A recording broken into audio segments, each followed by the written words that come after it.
Então, sejam muito bem-vindos aqui no Conversa Construtiva e hoje o tema é sobre Síndrome da Impostora. Então, eu sou Fernanda Maiocchi, terapeuta, tenho mais de 20 anos de experiência no mundo corporativo e eu vim trazer para vocês esse tema que é tão profundo, principalmente para mulheres, e como os nossos comportamentos e padrões, eles reforçam muitas vezes essa síndrome na gente. E como que a gente pode também fazer para mudar isso no nosso dia a dia.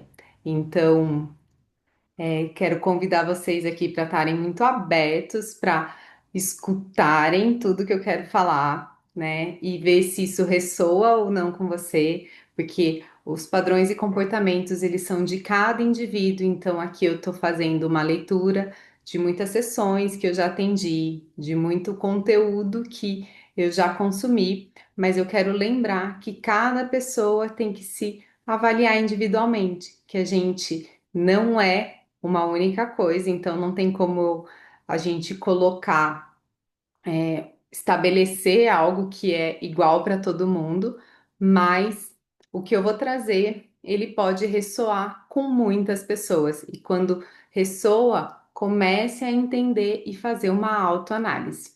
E claro, que se você tem alguém que possa te ajudar a aprofundar nessa avaliação, nessa análise e mudar os seus comportamentos, de pouco em pouco, isso pode te ajudar mais ainda no seu processo de sair dessa autossabotagem. Primeiro, antes de começar a falar do tema de hoje, eu quero convidar vocês para que participem mais e mais desse encontro, né? O Conversa Construtiva, ele é um encontro mensal que eu trago aí temas que envolvem a nossa vida profissional e que tem impacto na vida pessoal. Então, a gente olha muito esses padrões, essas crenças, os nossos comportamentos muito no nosso trabalho, porém, isso sempre tem um impacto na vida pessoal e às vezes a gente nem percebe.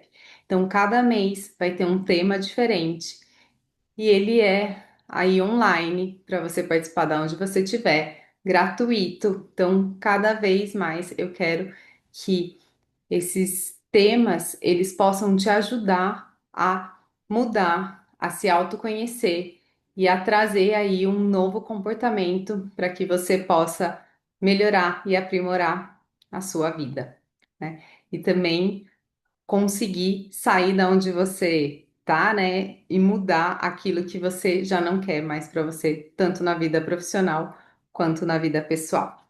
Próximo encontro vai ser, deixa eu olhar aqui na minha anotação, que eu fiz uma colinha, mas o próximo encontro vai ser no dia 16 de setembro. E a gente vai ter como tema como administrar toda a demanda que colocam para gente e ainda superar as expectativas. Então, quando a gente trabalha para alguém ou até na nossa própria empresa, quando a gente quer mais clientes, quando a gente quer superar metas, a gente sempre tem uma expectativa maior do que só a demanda normal. Então, esse é o tema do próximo encontro. Mas vamos aqui focar no nosso tema de hoje, que é a síndrome da impostora. Então, até esse tema, eu falei para o Valor Econômico, saiu uma reportagem, eu deixo lá depois para vocês, no nosso grupo, mas quero lembrar que, como eu já falei, cada pessoa tem que entender aquilo que mais ressoa com você, então não tem uma verdade única. O que eu tô falando aqui é o que eu já vivenciei dentro das minhas sessões, o que eu já percebi de muitos atendimentos que eu fiz, mas pode ter também coisas mais profundas em cada uma de vocês. A síndrome da impostora, ela é trazida sempre no feminino, porque ela pode existir em qualquer gênero, né? Tanto no masculino quanto no feminino, mas ela é mais identificada nas mulheres, né? Então, os homens têm essa síndrome? Tem. Eu já atendi homens que sim têm esse mesmo tipo de comportamento. Porém, na sua grande maioria, a gente vê muito. a maior parte são mulheres. E quando eu olho isso, e até conhecendo muito como os padrões e comportamentos são feitos, né, dentro da gente, como eles são moldados e enraizados, a gente começa a olhar e a entender que não é simplesmente porque é só mulher que desenvolve, né? Então, existem padrões e comportamentos que eles vêm pelo meio que a gente vive, pela história daquele lugar, pela, pelas histórias das pessoas que passaram também naquele lugar. A ciência já está comprovando que muitos dos nossos ancestrais, muitas das coisas dos nossos ancestrais, até 7 gerações passadas, elas são passadas para a gente através do nosso DNA. Então, quando você olha para isso, né, 7 gerações passadas, o que que eles viveram? Como é que eram a vida deles, né? Como é que os homens se comportavam naquela época e as mulheres se comportavam? Qual que era a diferença entre um trabalho de um homem e o que era exigido de um homem há 7 gerações para trás? E como isso foi moldando os comportamentos, e não só da sua família, né? Porém, de todo mundo que está ali ao seu entorno, porque você também é um resultado, você vai aprendendo muito com as pessoas que estão convivendo com você. Então, você tem muito dentro de você o que a sua família passou, e as pessoas ao seu redor também vão ter isso. Então, como é que isso está ali mostrando? E eu comecei a pensar muito, né, quando eu trouxe esse tema, e porque em muitos atendimentos isso está aparecendo, né, pessoas que estão chegando à liderança ou que querem uma promoção, mas não sabem como colocar, que antigamente, por exemplo, algumas coisas eram impostas para as pessoas. Então, vou colocar um exemplo aqui que me veio hoje. O homem ia para a guerra, obrigado aí. Ele não tinha a escolha de falar, não, eu não vou. Se aquele país que ele fazia parte, né, que ele nasceu, ele entrava em guerra, ele tinha que se alistar. Se ele não se alistava, se ele não ia para a guerra, ele era chamado de covarde, né? Ele era deserdado, ele era expulso. Isso fazia com que, mesmo que ele não tivesse a coragem, mesmo que ele se sentisse incapaz de lutar, mesmo que ele falasse assim, mas eu não sei mexer numa arma, ele tinha que enfrentar aquilo. Então, isso traz dentro da pessoa e para gerações futuras que ele vai enfrentar, né? E a mulher já não. A mulher, ela já era retirada daquele lugar. Ela era protegida. Porém, muitos homens morreram durante a guerra. Então, quando você olha para isso, você fala, na hora que eu enfrento, né? Quando o que começa a acontecer no sistema de comportamentos e crenças que a gente olha? Quando eu enfrento algo que eu tenho, que eu não tenho a totalmente a capacidade de fazer, que eu não sei fazer aquilo, eu morro ou eu sofro. Então, o que que é melhor eu fazer? Eu não ir para um lugar que eu tô no desconhecido. Então, lá atrás, naquelas situações, por mais que muitas pessoas enfrentavam, né? Por isso que a gente vê menos homens que têm essa síndrome. Na verdade, eles têm, mas eles colocam-se numa posição onde eles são obrigados a fazer. E a mulher já não. A mulher, ela já fica nesse receio de não fazer as coisas se ela não tem tanta certeza, tá? Então, historicamente, quando a gente vê as crenças históricas que estão aí dentro da gente, começa mais ou menos nesse sentido, tá? Tem muitas outras coisas, mas uma delas já estou trazendo para vocês, que é mais ou menos por aí, tá? Além de crenças históricas, né, quando a gente tem esse pedaço, a gente observa muito no padrão do perfeccionismo. Então, quando você foi educada, será que as pessoas que te educaram, seus pais, ou aquele adulto que mais estava convivendo com você, será que ele exigia muito de você? Como é que era aquela educação? Será que você tem esse ponto do perfeccionismo, de ter que entregar as coisas, que são perfeitas para se sentir amada, amado? Como você vê essa parte do de estar perfeito? E se não tá perfeito, você não consegue mostrar para alguém, você não consegue dar esse próximo passo. E até você começa a colocar uma exigência a mais em você. Então, na hora que a gente começa a olhar, né, na nossa formação, a gente entende que a nossa educação, ela também faz parte de se eu fui colocada muito lá, exposta a tentar, e mesmo que não tivesse tudo perfeito, eu era encorajada a continuar? Ou será que eu era sempre exigida uma perfeição?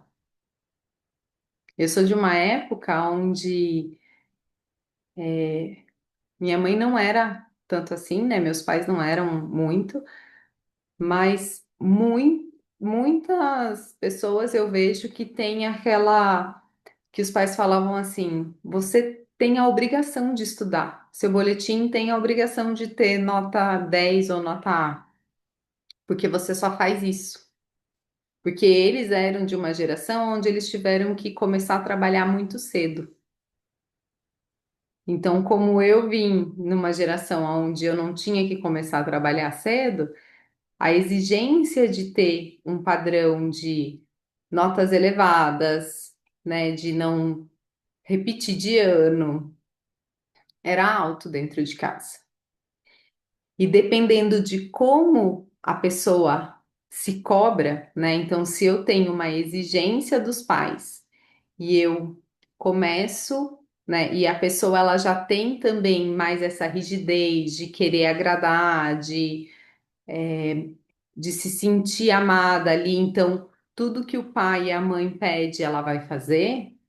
Porque não é todo mundo que tem isso, tá? Então, tem gente que vão ter pais rígidos, mas que não tem essa necessidade de agradar. Às vezes ela tem mais uma rebeldia, tá? Mas muitas pessoas têm a necessidade de agradar. Então, tem os pais que exigem e tem essa necessidade de agradar, ela começa a desenvolver muito esse perfeccionismo. Desenvolvendo esse perfeccionismo na idade criança, adolescente, ela vai se tornar um adulto muito exigente com si mesmo, né? Então você vai lá, você vai fazer um trabalho, você vai fazer a faculdade, você começa a trabalhar, você mesmo se exige, não é nem seu chefe que precisa pedir as coisas. E daí, se seu chefe fala algo a mais, ou se um cliente seu que você atende traz algum ponto a melhorar, não vou nem falar que é uma reclamação, mas é um ponto a melhorar, você já acha que aquilo é o cúmulo, que você já não fez o mínimo que deveria ter sido feito. E na verdade você está fazendo mais, eles só trouxeram uma melhoria que pode ser feita. Tá fazendo sentido isso?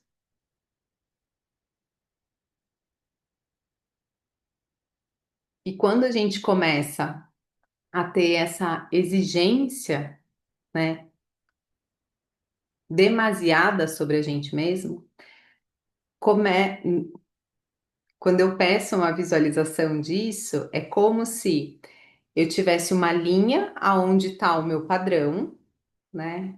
Tá aqui. Só que eu começo a ver que o meu padrão tá aqui.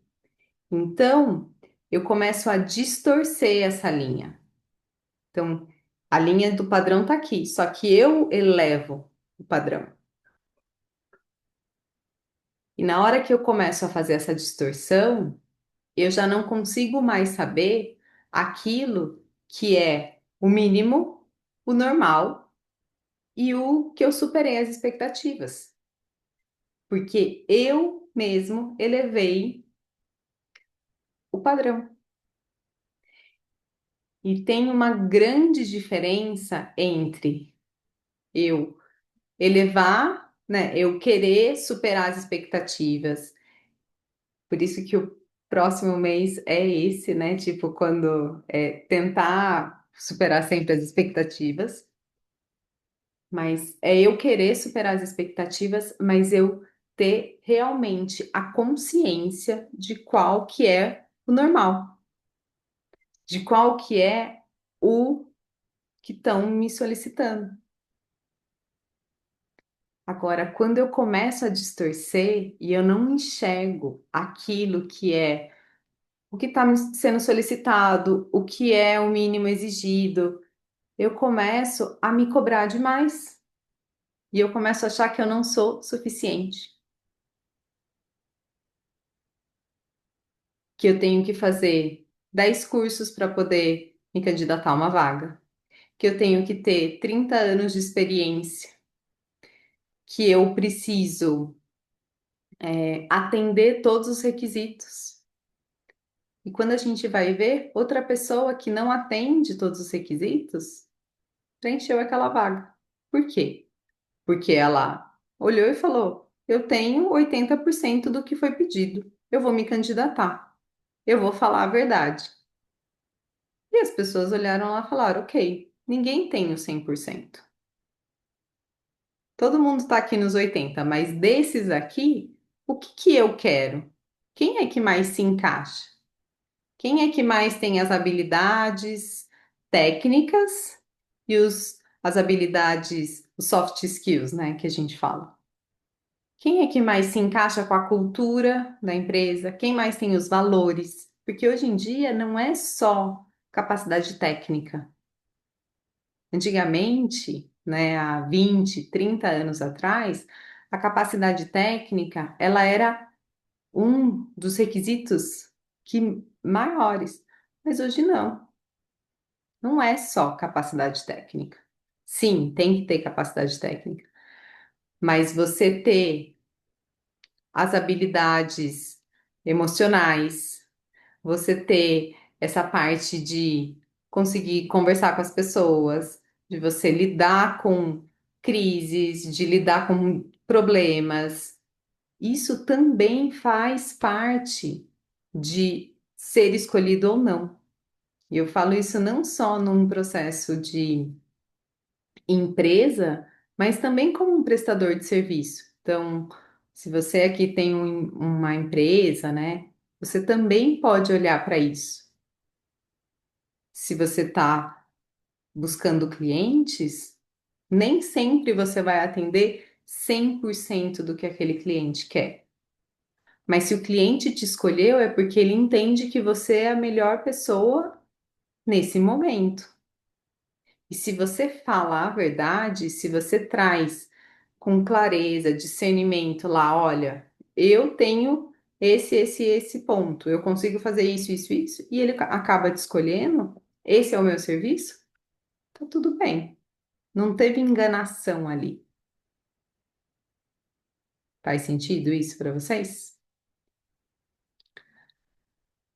Uma das coisas também que a gente tem aí muito preconceito, e eu falo essa palavra de preconceito mesmo porque a gente concebeu esse conceito muito lá atrás, é quando a gente tinha uma experiência, principalmente isso quando a gente estava na escola, na adolescência, e alguém respondia, né? O professor perguntava algo e uma das crianças respondia, ou um adolescente respondia, falava assim: ah, e olha só, ele é exibido, ele sabe.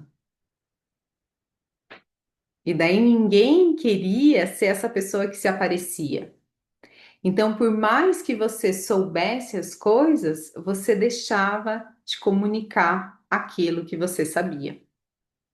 Se você tem isso aí dentro, eu posso te falar que isso é uma autossabotagem gigantesca, porque esse esse medo do julgamento, esse medo de ser excluído porque os outros não sabiam algo e eles começavam a julgar quem sabia, fez com que você deixasse de mostrar algo que você sabe, deixasse de falar quem você é. Então, é aquele lugar onde você não sabe, não consegue, né? Não que não sabe, mas não consegue numa entrevista mostrar toda a sua capacidade. Ou quando você recebe um elogio, você fala: Não, imagina, ai, não é nada isso.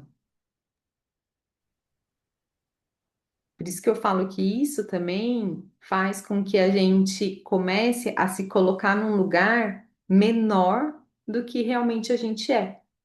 E eu não tô falando pra gente ficar, tipo, antigamente falava isso, não sei se falam ainda, mas igual o pavão, se mostrando, né? Mas não, não tem problema nenhum eu falar aquilo que eu sei. Não tem problema nenhum eu me mostrar. Porque se todo mundo falasse aquilo que sabe, realmente com propriedade e sem querer ocupar o espaço do outro, tá tudo bem. Agora, se existe algo ainda que você não consegue, ou por esse motivo tem receio de aparecer, ou acha que não tá, todo mundo consegue fazer isso que eu faço. Não, não é verdade. Cada pessoa tem um diferencial. Então, não é todo mundo que consegue fazer tudo. Se alguém está te elogiando porque você fez algo, aceite o elogio. É importante que você reconheça que você tem habilidades que outros não têm, que você tem conhecimentos que outros não têm. Então, que você pode sim receber esses elogios e que você pode olhar para esses elogios e falar assim: eu tenho um diferencial e tá tudo bem eu aceitar isso. E não é porque eu tô vendo esse meu diferencial que eu sou mais ou menos que ninguém. Na hora que eu olho, tem muita gente capacitada e que não consegue receber elogio, porque acha que o que faz é normal. E assim, pode ser normal para ele, porque pode ser fácil para ele, porque ele consegue fazer aquilo lá muito bem. Mas para outra pessoa que está elogiando, não é. Então, quando a gente começa a aceitar que algumas coisas são natas, né, de algumas pessoas, ou que pode nem ser nata, mas que você foi aprendendo aquilo com o tempo e que hoje você tem uma capacidade, uma habilidade diferente de outro, até por tudo que você estudou, por toda a sua história, porque não é só aquilo que você estudou, é como você estudou, da forma que você aprendeu, como você aplicou, esses conhecimentos nos casos, né? E como isso te deram resultados, você está trazendo isso de uma forma. Então, que se você consegue mostrar isso para o outro e o outro tá te elogiando, aceite esse elogio. E isso faz com que cada vez mais você entenda o seu diferencial e aceite. Então, é como se a gente começasse a pegar aquela régua que, nesse caso, você se colocou muito para baixo, né? Você não consegue ver que o seu normal tá aqui. Você se colocou lá embaixo. Tipo, você fala, não, eu não tenho nenhum diferencial, eu não faço nada demais. Não, você faz, os outros estão mostrando. Você começa a se olhar e ver e falar, ok, eu tenho isso, eu consigo fazer. E eu posso sim mostrar para outras pessoas que essa é uma habilidade minha, que essa é uma coisa que eu faço com maestria. Eu posso não fazer tudo bem, mas esse daqui eu vou fazer. Na hora que você começa a entender que cada pessoa vai ter um jeito diferente também, e você fala, se eu consigo olhar para o outro e ver o jeito do outro, por que que eu não consigo aceitar e ver as minhas habilidades? Por que que é tão difícil isso? Quem é que me criticava muito? Que não deixava, que não conseguia ver as minhas habilidades? Será que você recebeu muita crítica na sua infância?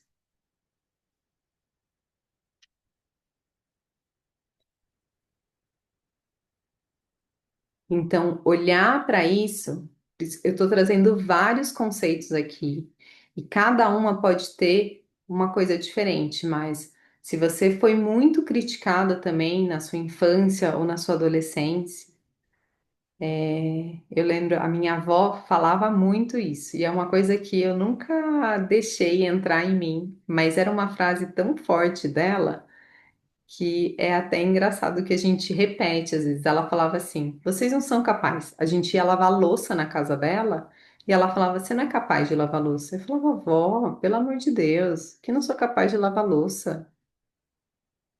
E daí eu entrava na brincadeira, porque na verdade ela se incomodava da gente lavar louça. Então ela, ao invés dela falar assim: não, deixa a louça aí que eu lavo, ou dela aceitar a nossa ajuda, ela preferia falar que a gente não era capaz. Mas eu não deixei isso entrar em mim. Mas dependendo da pessoa, se a pessoa recebe essas críticas com muita frequência, se é de um jeito que fere muito ela, a crítica entra. E aquela frase fica muito dentro da pessoa que a pessoa pode fazer tudo tão perfeito e ela não consegue ver. Ela pode ser a melhor naquilo que ela está fazendo. Muitas pessoas elogiarem, ela só vai ver o defeito. E quando a gente pensa nisso, é um processo muito profundo que a gente tem que olhar para a gente falar por que que eu só estou vendo os meus defeitos, né? Por que que de tudo que eu faço bom, eu só estou vendo aquilo que eu não fiz bem, né? Será que eu tenho medo de dar o próximo passo? Será que eu, eu preciso mesmo agradar tanto aquela pessoa que me criticava e eu preciso mostrar para ela que eu faço tudo perfeito? Para mim, vem uma cena assim, não sei se faz sentido para vocês, mas é como se a pessoa tivesse inteira linda. Sabe quando você vai para uma festa, você fez o cabelo, fez a maquiagem, tá com aquele vestido, mas saiu uma lasquinha do esmalte? E tá todo mundo na festa falando, nossa, como você tá linda. E ela fala assim, ai, mas olha aqui meu esmalte. Saiu um pedacinho. Ela não consegue ver a beleza que ela tá. Todo mundo vê, mas ela só consegue pegar na pontinha do esmalte. E ela não consegue nem aproveitar a festa. E quem será que é essa pessoa que talvez tivesse junto com ela e que fala, não, mas ó, apesar de você estar linda, maravilhosa, você lascou o esmalte. Ou por que que será que eu me apego tanto a tão poucos detalhes e que eu não consigo olhar para tudo?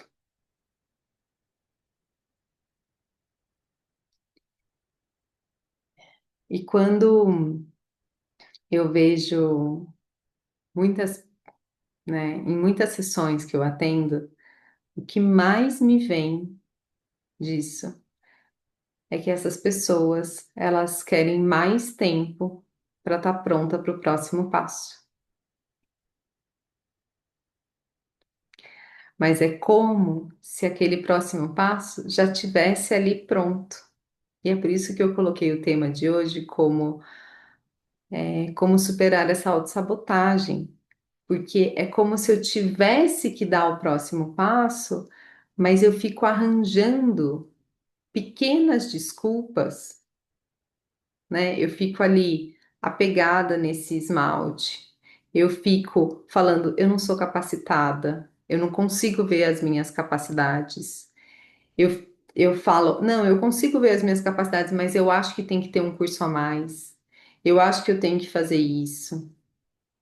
Então, para ainda dar tempo e eu não dar esse passo na hora que eu tenho que dar.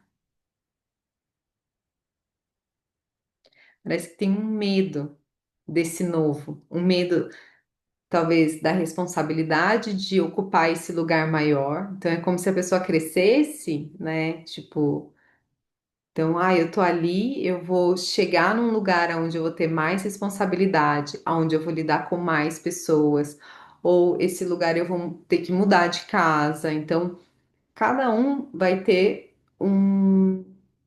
algo diferente. Eu vou ter que mudar de emprego, eu vou lidar com pessoas diferentes, eu vou lidar com temas que não são normais, né? Então, eu tenho que expandir, mas essa expansão me dá um medo de crescer, dá um medo de expandir. Então, eu fico arranjando essas desculpas, e eu tô colocando aqui como se fosse desculpas, mas pensem que são coisas no inconsciente, às vezes não são. A gente não consegue ver com tanta clareza, tá? Então, eu super respeito o processo de cada um. E eu honro todo mundo. E quando vem para uma sessão individual, é muito importante olhar e falar: nossa, mas qual que é o meu medo ali? Por que que eu tô com medo de dar esse passo? O que está acontecendo e ir cada um no seu tempo.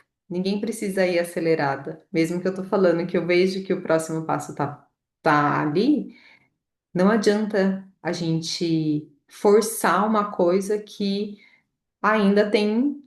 Eu não estou conseguindo encarar o medo, tá? Mas se a gente não entende isso e não olha para isso, eu não consigo nem dar esses pequenos passos. Eu não consigo nem começar a aproveitar aquela festa e falar, tá tudo bem. Eu não vou mais lembrar do esmalte. Então, por algum período da festa, eu consigo aproveitar a festa. Então, eu consigo ir dando os pequenos passos. Dá para entender? É como se eu ficasse só apegada num lugar e não saísse dali. Então, para mim, eu li um livro, eu não lembro como que chama, mas eu vou sobre a. Ela foi CEO do Facebook e do Google. Depois eu vou pegar o nome e eu deixo para vocês. E ela fala muito disso, que ela tinha medo e quando o Mark lá do Facebook chamou ela, ela falou: Imagina, ele tá vendo algo que eu não consigo. E o cara falou: Não, você vai. Mas ela foi, mesmo com medo, mesmo achando que ele estava vendo algo que ela não ia entregar. Ela foi e ela fez. Então, para mim, mesmo que a gente duvide da gente, a gente precisa ter pessoas ao nosso redor que falem: olha aqui, você tem sim a capacidade, vai, que eu te ajudo aí. Não duvide, né? Você pode não ter tudo, mas muita coisa você tem, muita bagagem você tem. Porque para mim a pior coisa da síndrome da impostora é a gente ficar paralisado, né? É eu não fazer o movimento ou até ir me diminuindo. Se eu consigo ainda, mesmo eu falando, eu não sou tudo isso, mas me chamaram para a vaga e eu fui, tá maravilhoso. Eu acho que eu não consigo todos esses clientes. O cliente me pediu isso, eu não consegui, mas eu falei para ele que eu não conseguia, mas que eu ia tentar e eu aceitei o serviço. Tá ótimo, porque eu ainda, mesmo duvidando da minha capacidade, eu tô dando o passo. Agora, se eu não me movimento, se eu fico paralisada, se eu tenho medo do outro me criticar e por isso eu não me movimento, se eu só faço curso e nunca acho que eu sou boa para o próximo passo. Eu atendo alguns terapeutas e eu participo de algumas rodas de conversa, eu vejo muita gente que faz um monte de curso e nunca se acha bom para fazer atendimento. Eu falo, gente, a gente só vai também aprimorando o atendimento fazendo, porque eu não vou conhecer todos os problemas se eu não tiver numa sessão, né? Então, assim, é por isso que a gente faz curso, por isso que a gente faz troca. Eu fiz muita troca de atendimento. Eu fiz muita sessão de atendimento com valor especial, porque a pessoa sabia que daí era meio que também um treinamento lá no começo. É como se fosse um estágio. Por isso que a gente, né, faz algumas coisas que são estágio. Para treinar, porque você precisa desse treino. Agora, se você sempre duvidar da sua capacidade e você faz e nunca dá o passo, precisa se aprofundar no que está acontecendo aí. Quem é que sempre duvidou de você? Então, já, se isso ressoa com você, já anota e já leva para uma sessão individual. Por que que eu sempre me diminuo? Por que que eu acho que sempre o outro tem coisas e eu nunca consigo, assim, nunca vou ser suficiente? E a gente consegue mudar esses padrões, né? Eu dei alguns exemplos aqui que a gente, mesmo tendo medo, a gente vai. Então, se eu acho que eu não consigo fazer uma sessão, né? Vou dar um exemplo de sessão. Se eu acho que eu não consigo fazer uma sessão, mas chegou uma pessoa e me pediu uma sessão, e daí eu dei uma sessão e ela me elogiou, eu vou aceitar o elogio. Então, eu começo a entender que as coisas estão mudando. Então, a mudança de comportamento, ela não acontece só dentro de uma sessão de terapia, tá? A sessão de terapia ajuda muito, sou testemunha disso, mas ela acontece também no nosso dia a dia. Então, comecem a perceber de tudo isso que eu falei, essa aula vai ficar gravada, essa conversa vai ficar gravada, o que que ressoa, o que que mais ressoou. Comecem a falar, olha, isso daqui eu vou mudar agora, isso daqui eu preciso de ajuda, isso daqui eu consigo trabalhar sozinha, eu consigo fazer frases afirmativas. Então, se eu acho que eu não sou suficiente, eu vou começar a falar para mim mesma, eu sou suficiente, eu tenho capacidades. Faz sentido isso?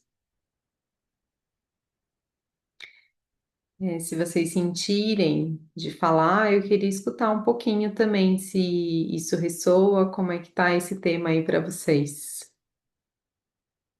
quem tá aqui ao vivo. Eu estava aqui, me reconhecendo em várias das suas falas, em vários pedaços da sua fala, né? Hum? E fiquei pensando aqui o quanto o, o olhar do outro, né, pode ser importante para, do mesmo jeito que o olhar do outro te fez acreditar, por exemplo, né, que você não era o suficiente, alguma coisa que você ouviu durante muito tempo e que aquilo acaba construindo essa imagem não muito boa. Então, o olhar do outro no processo contrário também é importante, né? Essa coisa de você aceitar que o outro diga que o que você faz é bom, Sim. né? Fazer essa intenção de, tá bom, eu vou aceitar o elogio, vou achar em mim essa coisa que a pessoa diz que eu tenho, que eu não sei onde eu tenho, mas eu vou achar em mim.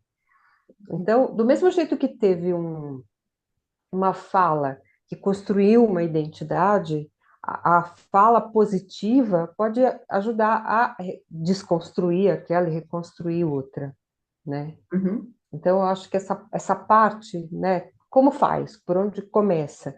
Para mim, veio assim: comece a fazer o exercício de aceitar o elogio.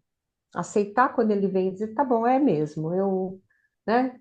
Eu me esforcei para isso. De fato, eu acho que eu fiz bem, É. né? Essa parte do elogio, quem geralmente não recebe tanto elogio, ele fala assim: Nossa, seu cabelo tá super bonito. Daí você fala: o seu também. Não, Ah, receba o elogio. Você elogia outro dia a pessoa. é. Mesmo que o cabelo da outra tá bonito. Mas é, é um exercício receber, né? Porque aí tem, Uhum. além É, da síndrome da impostora, tem um ponto de saber receber.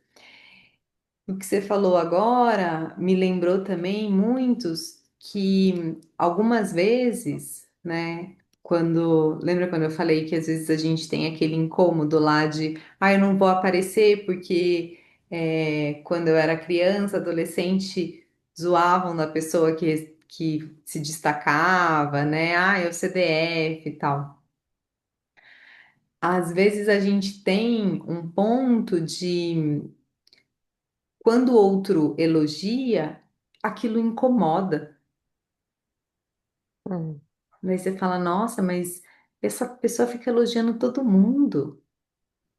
hum, Ou, nossa, esse outro só recebe elogio. Então, se você também percebe que alguma coisa te incomoda, né? Tipo, não só isso, né? Quando a gente fala, por exemplo, também de capacidades, nossa, aquele ali conseguiu as coisas, não, mas não tem nem capacidade, mas será que ele não tem a coragem de pedir? Né? Então, hum, quais são as coisas que a gente que incomoda no outro, mas a gente pode olhar e falar, por que que isso está me incomodando? Mas e se eu pegasse 10% disso e colocasse em mim? Eu não preciso ser igual ou extremo disso, mas eu posso, no mínimo, pegar um pouquinho, porque quando a gente tem um incômodo com algo, aquilo ali também está faltando na gente. Então, hum. eu também estou precisando. Então, se os elogios, né, eles incomodam muito, ou receber elogio ou ver muitos elogios, Você diz ver, ouvir, ou ver alguém receber elogios, é isso que você está falando? É é, que pode me incomodar ver alguém recebendo elogios? na É verdade, essa situação ver que você está uma falando? pessoa que faz muito elogio. Ah, Sabe uhum. aquela pessoa que você fala, antigamente falava assim, nossa, isso daí é puxa-saco. Ah, tá. Não tô falando que é bom ser puxa-saco, mas, na verdade, quando você vai no extremo, nada é bom. Uhum. Mas se isso incomoda, é porque alguma pode estar faltando também na gente. Ah, tá certo. Porque pode ser que eu É. não saiba receber elogio e também às vezes eu não saiba fazer. Porque daí eu começo a generalizar tudo e falar, não, todo mundo tem que fazer o trabalho. Então, eu faço o meu trabalho, o outro também tem que fazer o trabalho dele. Eu não vou falar que ele está fazendo bem, porque eu também estou fazendo o meu trabalho, mas eu também não preciso ser elogiada pelo meu trabalho.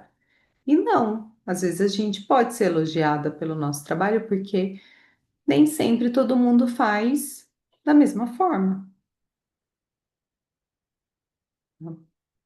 Mas essas coisas que a gente escutou muito quando a gente era criança, adolescente, elas ficam gravadas e às vezes a gente não quer aquilo para não ter esse rótulo, tá? Então, tipo de CDF, de puxa-saco, não sei o quê. Então, isso também pode acontecer, tá?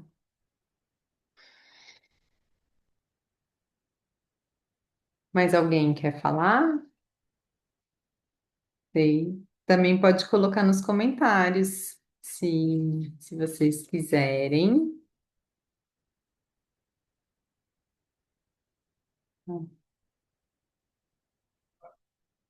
E um outro ponto que eu acho que é super importante a gente trabalhar é a confiança. Então, ter confiança na gente e no processo, né? Tipo, nas nossas escolhas, nos nossos passos, é fundamental também para a gente ir se liberando dessa autossabotagem. Porque se eu começo a duvidar de quem eu sou, a duvidar das minhas capacidades, é como se eu começasse a atrair pessoas que vão me criticar mais, a atrair pessoas que vão só apontar meus erros. Tudo que a gente coloca muita energia e muito foco é o que vai dar destaque, gente. Então, aqui, ó, coloquei um foco de luz no meu rosto, é o que tá dando destaque aqui no vídeo. Então, se eu fico com falta de confiança e eu começo a pensar nos meus erros, porque eu não confio que eu estou fazendo certo, as pessoas vão ver mais os erros. Elas não vão ver tanto o acerto. Agora, se eu entendo que eu sou uma boa profissional, que eu entrego aquilo que eu me comprometo e eu me permito aprender durante o processo, porque mesmo que eu estou recebendo dinheiro, eu também estou aprendendo, eu estou me aprimorando, porque, gente, não tem profissional que vai saber tudo. Todo mundo está aprendendo sempre. Isso daqui é uma grande verdade. Então, o cara pode ter 50 anos na área. Ele vai ainda estar aprendendo. Ele está ensinando, mas ele também está aprendendo. Ele é chefe, mas na hora que ele está olhando ali, ele também está aprendendo, porque o mundo está em constante mudança.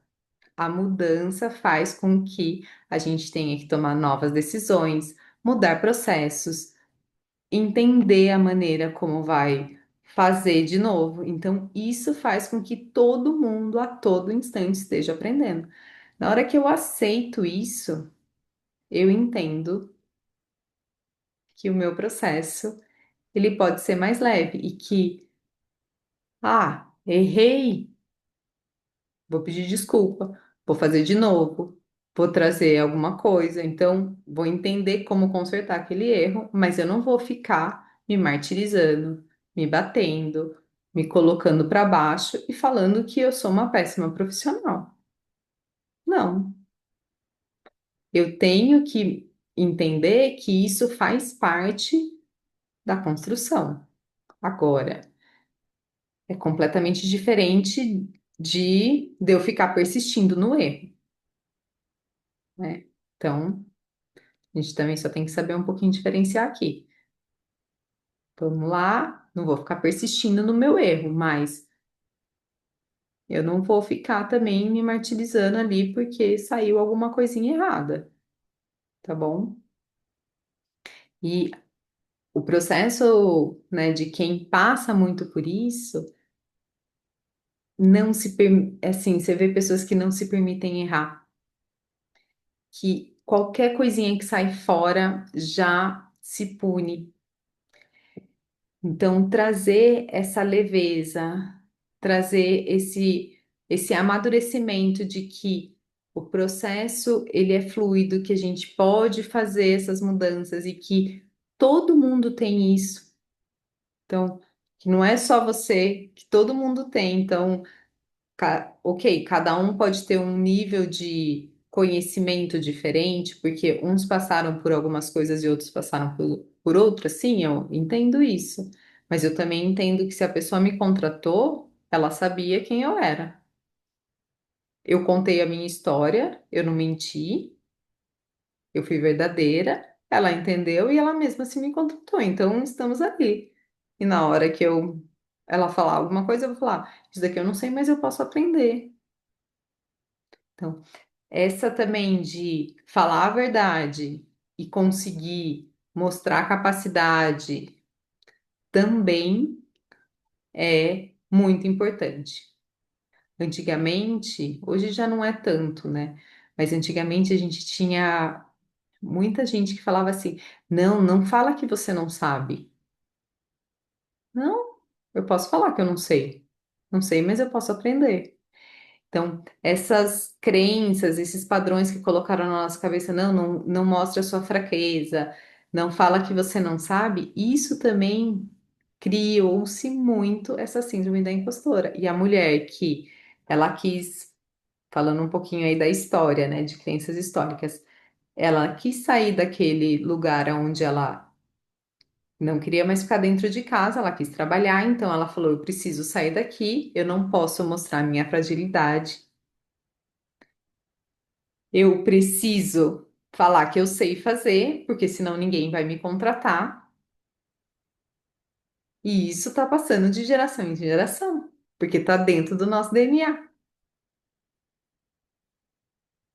Então a gente cada vez mais tem que trazer para a consciência e falar: não, eu posso mostrar minha fraqueza. E isso não me faz menos do que ninguém. Porque eu tenho sim muitas capacidades. Eu tenho sim muitas fortalezas.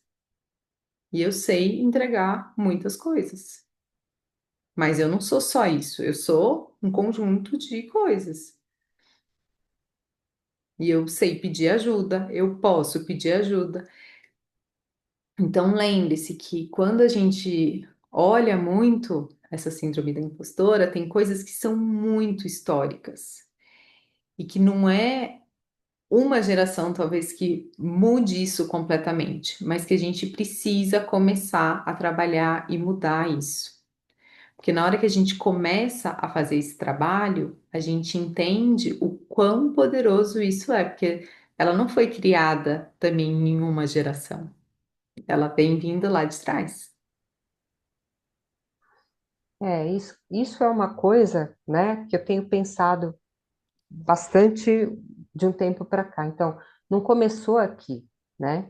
E você falou no começo da sua fala, você falou são até 7 gerações. É gente pra caramba, É, né? É gente pra caramba que você vem representando há algum tempo. Isso é quase assustador, sabe? Pensar nisso. Eu acho que é uma. Para mim, foi uma informação assim que deu um, é, é assim, ó, a ciência já sabe, um flash. comprova, a ciência já comprova que são 7. Tem estudiosos que estão falando que são 21 gerações. O ponto, para mim, como terapeuta, e que olho muito, é de todo mundo que tá para trás de mim, o porquê que eu pego algumas coisas de uns e outras de outros. Então, o porquê que, por exemplo, quando eu contei a história da minha avó, né? Que ela falava: você não é capaz. Eu não peguei, mas tem gente que pegou. Então, o que que ressoa com. Por isso que cada indivíduo, ele precisa olhar para si mesmo, para sua história, para onde ele nasceu, aonde ele criou e quais são as escolhas que ele vai fazendo. E isso vai trazendo muito dos padrões e comportamentos que ele tem, né? E eu vejo isso muito dentro da minha casa. Eu falo, sou eu e mais dois irmãos, né? Um irmão mais velho e uma irmã mais nova, que a gente foi criado pela mesma mãe e pelo mesmo pai, escutando muito das mesmas coisas, e a gente tem comportamentos que são completamente diferentes, porque eu tenho uma personalidade e eles têm outra. Mas muitas coisas eu falo: nossa, isso daqui. é dessa fala da minha mãe. Eu me comporto dessa maneira. Ele se comporta daquele, porque eu tenho esse padrão, né? Eu tenho esse comportamento, porque eu tenho essa personalidade. Então, tem um mix dentro da gente que, além de toda essa história, é como isso encaixa dentro da nossa personalidade e das vivências que a gente vai fazendo, das pessoas também que a gente encontra. Então, cada pessoa que você olha, você fala, nossa, é muito peculiar assim.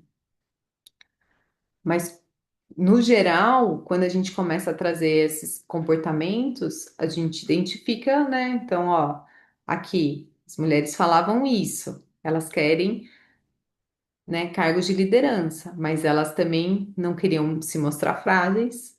Elas queriam a posição dos homens que já tinham essa coragem, porque eles eram obrigados a isso. As mulheres nunca, não que nunca, né? Mas assim, a maior parte elas não eram forçadas a sair, a ter essa coragem, a demonstrar essa coragem. Os homens já tinham mais isso. Elas começaram, então, como é que elas internamente foram se comportando?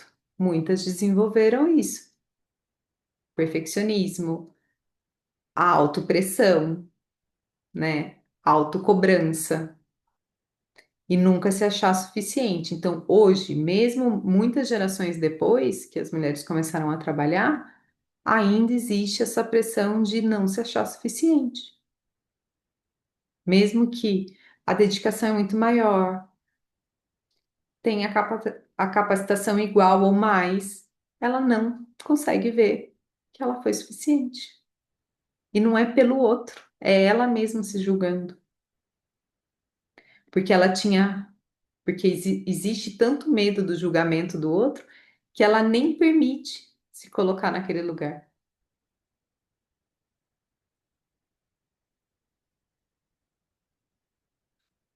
E também tem um ponto aí que me veio agora, que é o ponto do julgamento, né?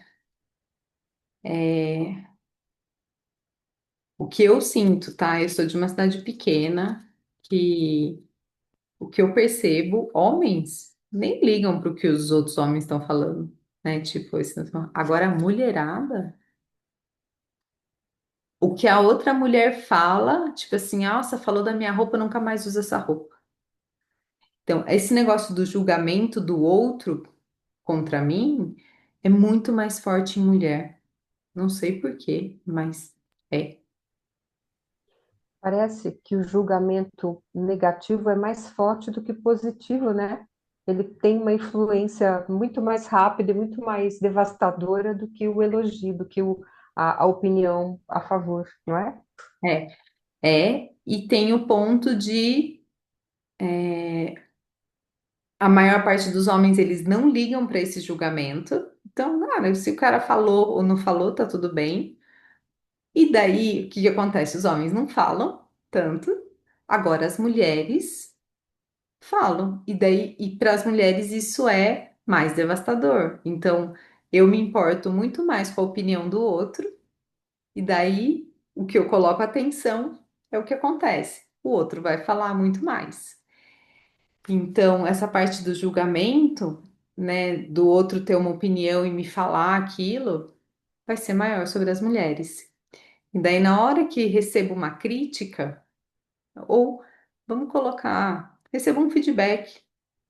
Alguém falou algo, eu recebo aquilo lá muito negativamente e o homem fala: "Ah, tudo bem, ele deu a opinião dele, eu aceito isso se eu quiser ou não". Então, como a gente também, como aquela fala ressoa dentro de cada um. Isso a gente tem que começar também a normalizar mais. Tipo, a pessoa falou, será mesmo que foi uma crítica? E mesmo se foi, eu posso não receber aquilo como crítica, porque uma coisa é o que ela fala, outra coisa é como eu escuto. E isso faz diferença dentro de mim. Então, começar a entender que esse julgamento eu também posso começar a neutralizar quando eu escuto algo, a entender que aquilo lá é uma fala construtiva, mesmo que foi uma crítica. Ai, falaram isso. Tá tudo bem, mas o que que de bom sairia disso se a pessoa tivesse uma boa intenção? Aproveita isso. Então, começar a trabalhar isso dentro do autoconhecimento também vai fazer com que você saia desse lugar aonde você não consegue se mostrar tanto, tá? Bem, acho que eu cobri tudo o que eu queria hoje. Vou deixar aqui o convite do próximo mês, então reforçar que no dia 16 de setembro a gente vai ter novamente esse encontro e que a gente vai falar sobre como dar conta da demanda e ainda superar as expectativas. Então, esse é um outro tema que eu vejo muito, que a gente coloca aí muita pressão de sempre estar melhorando a performance, de estar batendo as metas. Então, vai ser o tema do próximo mês. Deixo aí o convite para todo mundo, e se vocês acharem que isso também pode ajudar alguém, encaminhem. E se alguém sentir de olhar mais profundamente, quiser uma sessão individual comigo, fiquem super à vontade de me chamar ou até de trocar informações. Pode me mandar mensagem no privado ali, no grupo eu não deixo aberto, mas vocês conseguem me responder no privado. Eu sou super a favor da gente fazer essas trocas, de eu saber também outros temas que vocês têm aí de interesse, porque para mim esse daqui é um local onde a gente consegue construir mais e fazer uma transformação aí mais leve, com menos pressão. Quero agradecer a todo mundo que está aqui, ao vivo, e pode deixar também depois os comentários. Então eu vou deixando aqui, vou deixar também depois meu Instagram aqui nos comentários e a gente se vê. Então, eu vou encerrando aqui a nossa conversa e se vocês tiverem qualquer dúvida, é só me chamar. Tanto aqui, deixar um comentário, vocês podem também me chamar lá no Instagram ou no LinkedIn. Tá aqui, os meus contatos e até a próxima conversa construtiva.